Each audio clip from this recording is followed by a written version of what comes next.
Helicopter বিধ্বস্ত হয়ে নিহত ইরানের প্রেসিডেন্ট ইব্রাহিম রাইসিকে তাঁর নিজ শহর মাশহাদে দাফন করা হয়েছে।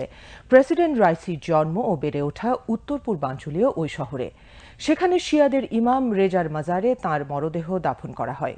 গতরাতে দাফনের আগে লাখো মানুষ তাঁর মরদেহে শেষ শ্রদ্ধা জানায়। গত রোববার ইরানের উত্তর পশ্চিমাঞ্চলীয় দুর্গম পাহাড়ি এলাকায় প্রেসিডেন্ট রাইসিকে বহনকারী হেলিকপ্টারটি বিধ্বস্ত হয়ে প্রেসিডেন্ট রাইসি, পররাষ্ট্রমন্ত্রী হুসাইন আমির আবদুল্লাহিয়ান সহ ৮ আরোহীর সবাই নিহত হন। নিহত ৮ জনের মরদেহ প্রথমে তাবরিজ শহরে নেওয়া হয়। সেখান থেকে মরদেহগুলো নেওয়া হয় দেশটির মধ্যাঞ্চলের ঐতিহাসিক কোম শহরে। পরে রাইসি ও আবদুল্লাহিয়ানের মরদেহ রাজধানী তেহরানে নিয়ে যাওয়া হয়। তেহরানে রাইসির জানাজায় হাজার হাজার শোকার্ত মানুষ অংশ নেন। গতকাল সকালে রাইসির জানাজা অনুষ্ঠিত হয় পূর্ব বিরজান শহরে। এতে শোকার্ত লাখো মানুষ অংশ নেন।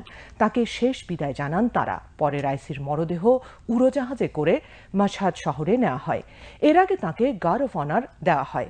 মাশহাদ শহরে রাইসিকে দাফনের আগে শোকাহত লাখো মানুষে রাজপথ ভরে যায়।